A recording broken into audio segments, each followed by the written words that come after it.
Ministério Apostólico De Volta à Palavra apresenta De Volta à Palavra, com o Bispo Alexandre Rodrigues. Uma voz profética, preparando o caminho para a segunda vinda de Cristo. Voz do que clama no deserto, preparai o caminho do Senhor. Bom dia, toda honra e toda glória sejam dadas ao nosso Senhor e Salvador Jesus Cristo, ao Senhor da Igreja e a todos vocês que estão em casa, graça e paz vos sejam multiplicadas. Este é o programa De Volta à Palavra, um programa do Ministério Apostólico De Volta à Palavra, um ministério, um programa dedicados aos filhos de Deus, a todos aqueles que amam a sua palavra e que desejam conhecê-lo mais e mais segundo a sua verdade revelada nas Escrituras Sagradas.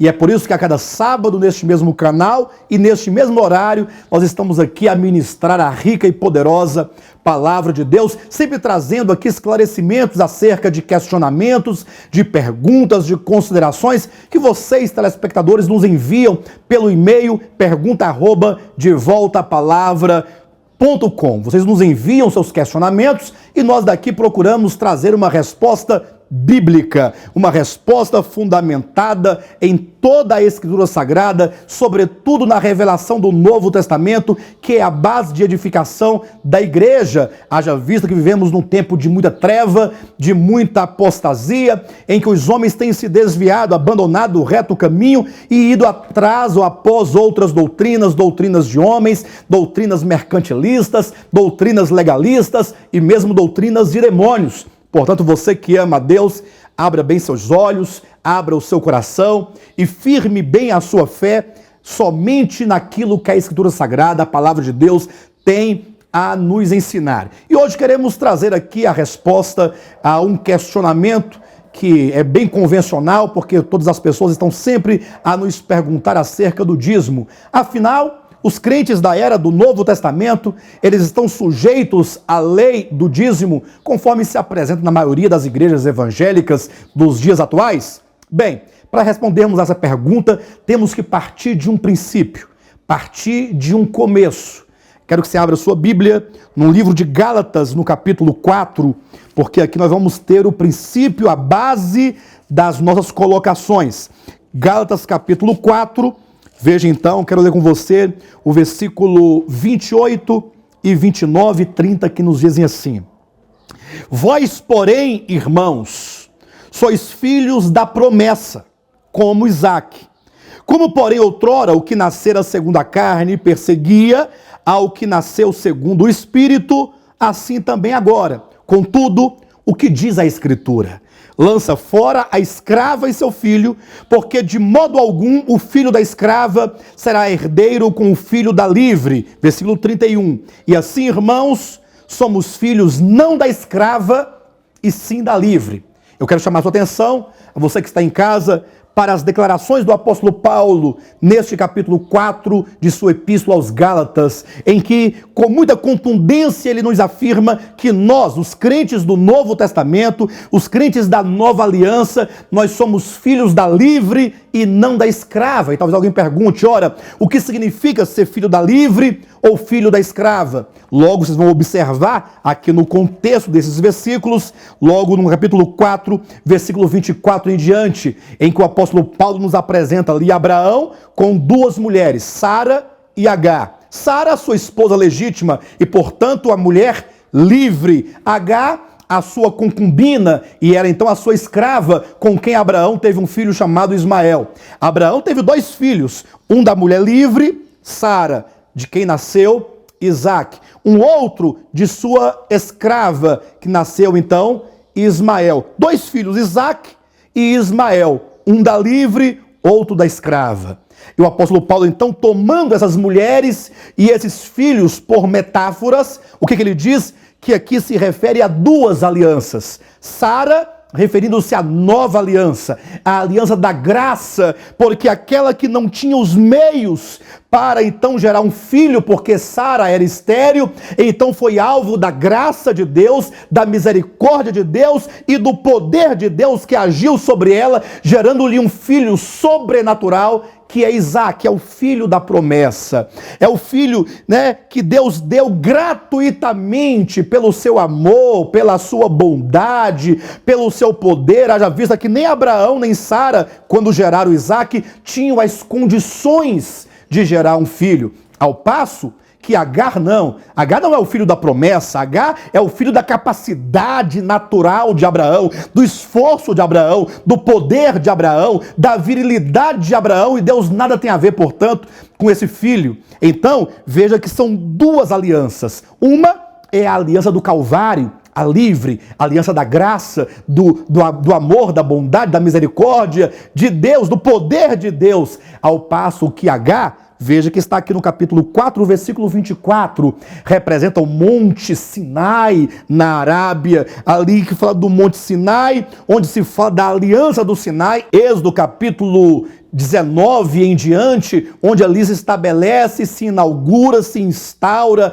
a aliança da lei, a aliança do Sinai, a aliança em que condiciona todas as bênçãos de Deus a partir da obediência do homem. O homem obedeceria, Deus então abençoaria. O homem desobedecia, Deus traria sobre ele maldição. Bem, dito isso, o que a Escritura nos declara? Que nós não somos filhos da escrava, portanto não somos filhos de Agar. Então nós somos filhos do Monte Sinai, não somos filhos da lei, não somos filhos da antiga aliança, não somos filhos do Antigo Testamento, nós somos filhos do Novo Testamento, da nova aliança de Sara, que representa então este povo que foi alvo da graça imensurável de Deus, da bondade de Deus, do poder sobrenatural de Deus. Somos filhos da graça, somos filhos da nova aliança, somos filhos do Espírito e, portanto, este é o princípio. Antes de questionar qualquer coisa acerca da lei, temos que partir desse princípio. Você, afinal, é filho de Agar ou filho de Sara? Você é filho da lei ou filho da graça? Bem, conforme a Escritura, nós somos filhos da nova aliança. Portanto, todos os princípios que devem nortear a nossa vida cristã devem ser fundamentado, deve se originar da nova aliança, nunca da antiga aliança. Há mais um texto aqui em 2 aos Coríntios, no capítulo 3, gostaria que você abrisse, porque é extremamente importante que você acompanhe na sua Bíblia, lendo com seus próprios olhos, capítulo 3, versículo 6, que diz assim: Deus nos habilitou para sermos ministros de uma nova aliança, não da letra, mas do Espírito, porque a letra mata, mas o Espírito vivifica. E mais uma vez, constatamos na Escritura que nós somos ministros de uma nova aliança. Você não é ministro da antiga aliança. Você está no ministério da nova aliança. E qual é a nova aliança? É a aliança do Espírito. Não é a aliança da letra que mata, conforme está aqui bem claramente. Pastor, mas que ministério da letra que mata é esse? Basta que você leia o versículo seguinte, o versículo 7, que diz: E se o ministério da morte, gravado com letras em pedras. Portanto, o ministério da letra que mata é o ministério da morte gravado com letras em pedras.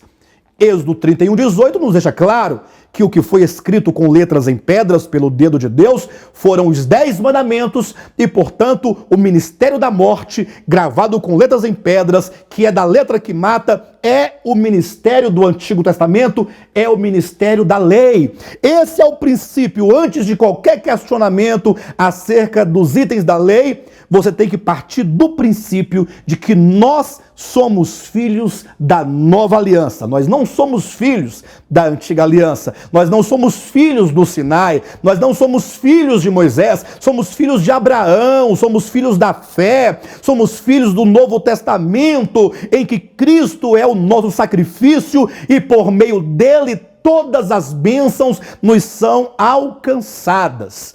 Este é o princípio fundamental. E aí podemos agora entrar para a questão específica do dízimo. Pastor, e aí o dízimo é ou não é do Novo Testamento?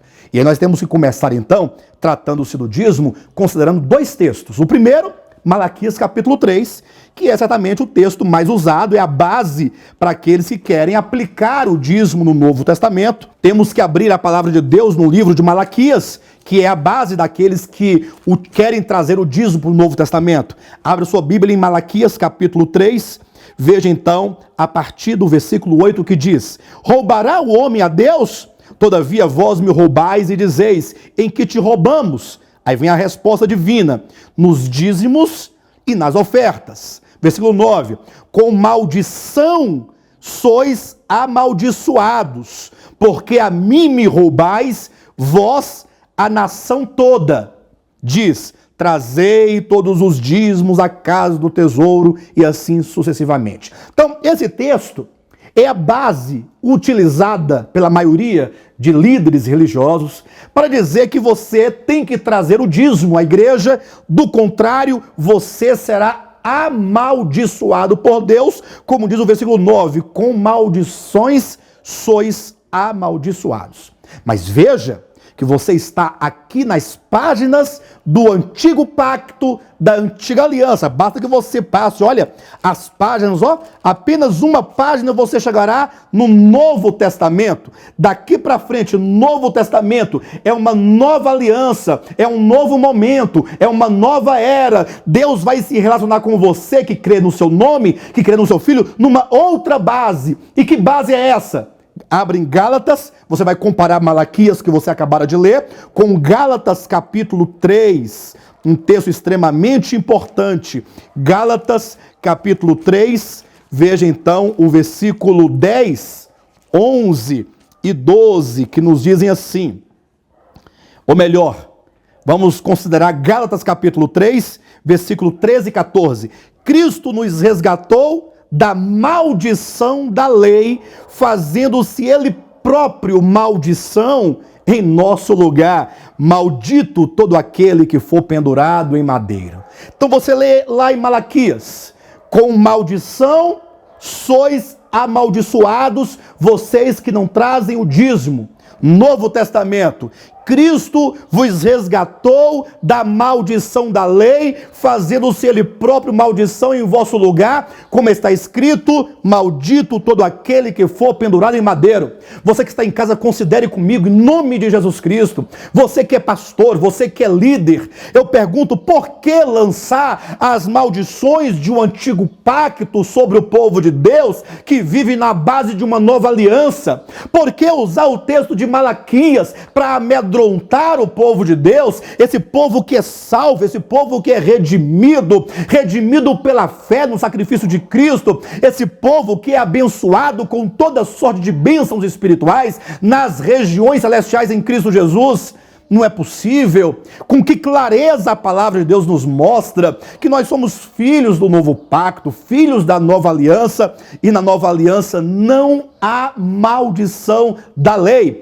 Quantos pastores quiserem aplicar sobre o povo de Deus as maldições de Malaquias, ou que seja de Deuteronômio capítulo 28, de duas uma: ou são líderes desprovidos de conhecimento da Escritura e, portanto, cegos, e como cegos não podem pastorear o rebanho de Deus, ou sabem que de fato há uma profunda diferença entre Antigo e Novo Testamento, sabem dessa verdade e, sabendo, são maldosos nos corações e, portanto, enganam o povo de Deus, porque estão com os corações cheios de avarezas, os corações cheios de ganância. Portanto, você que é servo de Deus, você precisa dirigir a sua vida na base do Novo Testamento. 2 pontos nós tratamos até agora para responder a questão do dízimo no Novo Testamento. Primeiro, que nós somos filhos da Nova Aliança e não do Antigo Testamento. Segundo, que as maldições da Antiga Aliança não cabem para aqueles que estão no Novo Testamento,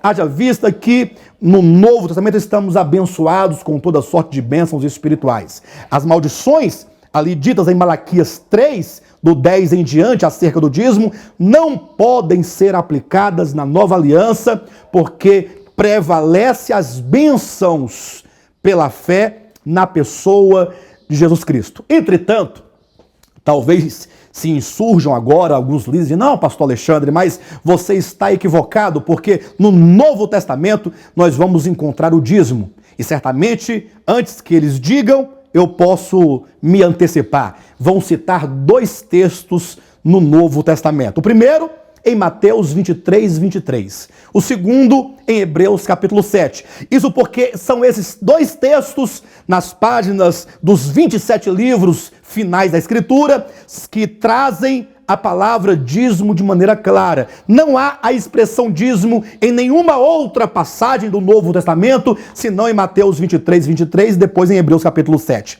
Mas eu explico um e outro sem nenhum tipo de problema. Basta que você abra a sua Bíblia no livro de Mateus capítulo 23, versículo 23, muito usado pelos líderes que querem defender o dízimo no Novo Testamento, que diz assim: ai de vós, escribas e fariseus, hipócritas, porque dais o dízimo da hortelã, do endro e do cominho, e tendes negligenciado os preceitos mais importantes da lei, a justiça, a misericórdia e a fé. Devíeis, porém, fazer essas coisas sem omitir aquelas.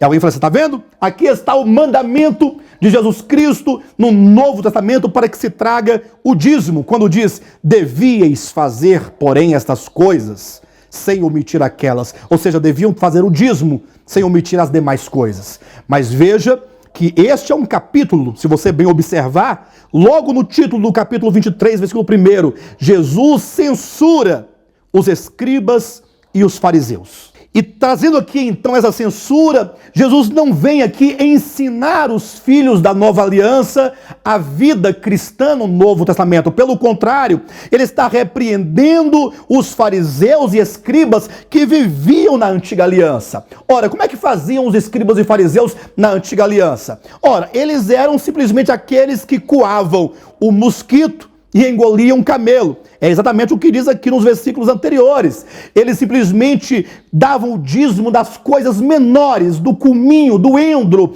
da hortelã. Eram meticulosos neste aspecto da lei, mas nos aspectos mais importantes, que diziam respeito à justiça, à misericórdia e à fé, eles eram negligentes. Então Jesus está falando o seguinte, olha, vocês são hipócritas, porque vocês se aparecem bonzinhos e obedientes e honestos somente nas pequenas coisas e não nas grandes coisas. Vocês deveriam cumprir toda a lei.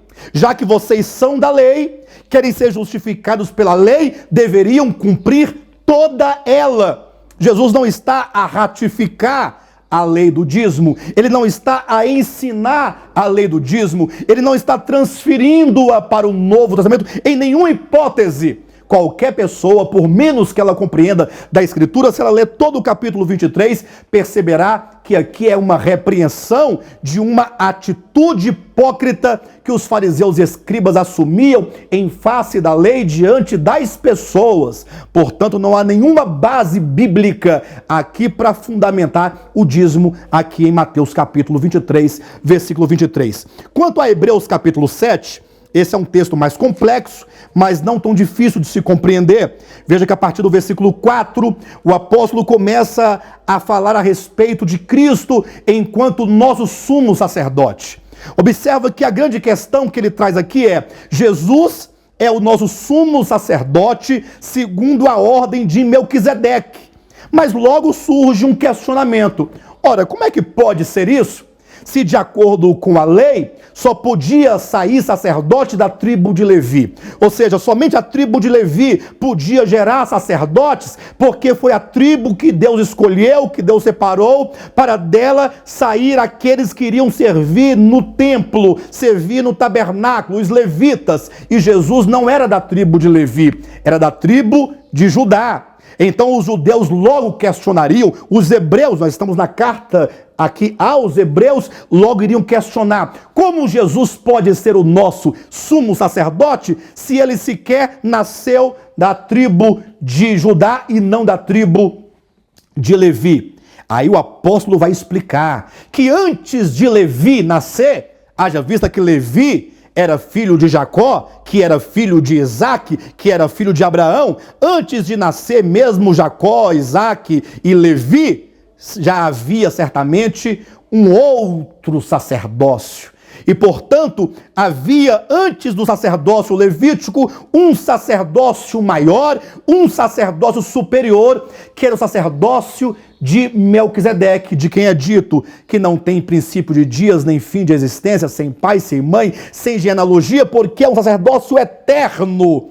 E, portanto, Cristo vem do sacerdócio eterno e não do sacerdócio de Levi. E aí ele começa aqui, o apóstolo, a fazer a comparação, demonstrando como que o sacerdócio de Cristo, que é o de Melquisedeque, é superior ao de Levi. E como é que ele consegue provar a superioridade de um para com o outro?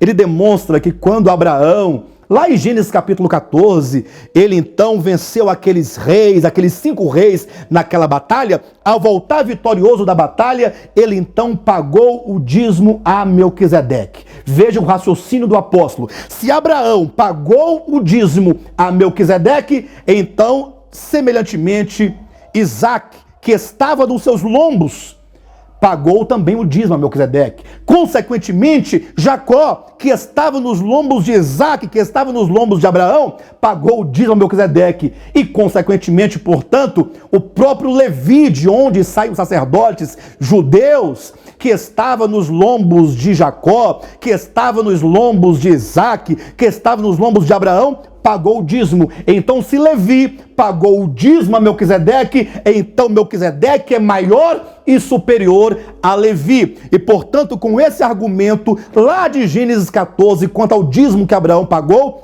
o apóstolo consegue provar que o sacerdócio de Cristo, que é o de Melquisedeque, é muito maior e muito superior ao sacerdócio de Levi e, portanto, Cristo, no Novo Testamento, ele é o nosso sumo sacerdote de uma ordem em muito superior, e assim ninguém mais pode questionar que Cristo eventualmente não pudesse ser sacerdote simplesmente por não ter nascido na tribo de Levi. Então veja que quando o apóstolo fala do dízimo de Abraão dado a Melquisedeque, ele não está ensinando o dízimo. Ele não está trazendo nenhum mandamento concernente ao dízimo, simplesmente ele traz um argumento do Antigo Testamento, um argumento de Gênesis capítulo 14, para provar a superioridade de Cristo acima de Levi, acima de Arão, acima de todos os sacerdotes do Antigo Testamento, que eram homens mortais, que eram homens limitados, porque quando morriam cessavam ali o seu sacerdócio, mas Cristo não, sendo ele superior, ele é aquele que é imortal, é aquele que vive para todo sempre, é aquele que é eterno, sem começo de dias nem fim de existência, porque é aquele sem pai, sem mãe, sem genealogia, porque ele não está preso ao tempo, ele não tem início no tempo, não tem fim no tempo, ele é simplesmente eterno. Este é o significado aqui do dízimo no livro de Hebreus. É um argumento utilizado não para ratificar o dízimo, mas para demonstrar a superioridade, a grandeza de Cristo e de seu sacerdócio em relação a Levi e o sacerdócio araônico. Portanto, está desfeita toda contradição ou qualquer tentativa que se o faça para tentar trazer o dízimo para as páginas do Novo Testamento. Mas neste momento alguém pode dizer: pastor, então quer dizer agora que não tem mais dízimo, então está tudo acabado, ninguém tem que participar mais com nada? Eu diria, calma. Estamos falando que o dízimo certamente não pode ser trazido para as páginas do Novo Testamento enquanto uma lei, enquanto um rigor, não pode ser trazido enquanto um mandamento. O povo, os filhos da nova aliança não podem ser obrigados a trazer o dízimo baseado nos argumentos da antiga aliança, sobretudo de Deuteronômio capítulo 28 e de Malaquias capítulo 4. Entretanto, o Novo Testamento nos ensina que nós, enquanto mordomos de Deus, levando em conta que tudo o que nós temos provém do Senhor, nós temos um dever espiritual, e isso partindo de um coração voluntário e cheio de amor e de gratidão, devemos servir ao Senhor com os nossos bens no que diz respeito à obra do Senhor. Basta que você leia, por exemplo, Lucas no capítulo 8, veja ali os primeiros versículos, que você perceberá como que havia no ministério de Jesus Cristo algumas mulheres que ali ajudavam, contribuíam financeiramente para a manutenção do ministério de Cristo. Veja você que o próprio Cristo tinha pessoas que ofertavam, mas não era uma questão de lei, de obrigação, de maldição, de coerção, de ameaça. Não, participavam voluntariamente, porque foram pessoas curadas por Cristo e traziam no coração um sentimento de amor, de gratidão por aquilo que Deus lhe havia feito, e agora essas mulheres participavam desse ministério. Filipenses capítulo 4, versículo 17 e 18, semelhantemente nos mostra que o apóstolo Paulo tinha nas igrejas um sistema de ofertas, em que as pessoas ofertavam para a obra ministerial, para o sustento dos apóstolos, para tudo aquilo que dizia respeito à comunidade, para as necessidades de uma comunidade. Leia também 2 Coríntios no capítulo 8, todo aquele capítulo nos ensinando como que o povo de Deus, as igrejas se organizavam, e nesse se organizar, eles participavam com ofertas, com uma expressão de generosidade, ofertas que eram dadas com alegria, eram movidos pelo amor, eram voluntários. Portanto, estamos falando de uma atividade espiritual, de voluntariedade, de amor, de gratidão, de generosidade, aspectos esses que em nada se equivalem à lei do Antigo Testamento, com suas maldições, com suas coerções. O povo de Deus, na nova aliança, tem que servir a Deus com liberdade, tem que servir com alegria, como diz a Escritura Sagrada em 2 Coríntios, capítulo 5, versículo 14, constrangidos pelo amor, sendo nós atraídos pelo amor, como aqueles que se dão voluntariamente porque entenderam a Cristo, entenderam a sua obra e sabem que essa obra tem que alcançar mais pessoas, então eu me dou voluntariamente, sem nenhum tipo de pressão, sem nenhum tipo de ameaça, nada de gafanhoto, migrador, cortador, furtador, afanador, nada disso, tudo é uma questão de coração. Cada um, diz a Escritura Sagrada, contribua como lhe aprouver no seu coração, conforme o seu coração. Cada um, ele oferta conforme a largueza do seu coração, conforme a voluntariedade do seu coração. Não como aqueles que são constrangidos, mas como aqueles que são voluntários, porque ganharam uma visão espiritual acerca da vontade de Deus, da obra de Deus e da sua necessidade nesse tempo em que estamos vivendo, de acordo com a temporalidade do nosso serviço a Deus antes de sua segunda vinda. Bem, está respondida mais uma pergunta concernente hoje à questão do dízimo no Novo Testamento. Eu quero estender nosso convite para que vocês possam eventualmente nos visitar aqui em Taguatinga. Todos os domingos pela manhã, às 9 horas da manhã, estamos aqui ministrando a rica e poderosa palavra de Deus, ou mesmo em uma de nossas extensões ministeriais em Planaltina ou em Goiânia, também aos domingos pela manhã, às 9 horas. Lembrando que em Goiânia e Planaltina, o primeiro domingo de cada mês, a reunião acontece à noite, às 19 horas, o restante do mês sempre é pela manhã, às 9 horas, em Taguatinga, todos os domingos, sempre pela manhã. Venha você, venha a sua família, venha congratular conosco, venha se alegrar conosco, venha ser ministrado, venha aprender, venha receber, e assim nós vamos crescendo nessa graça, crescendo nesse conhecimento, tendo a certeza de sermos aprovados naquele grande dia da segunda vinda de Cristo. Tenham todos vocês, portanto, um bom sábado, e Jesus Cristo é o nosso Senhor.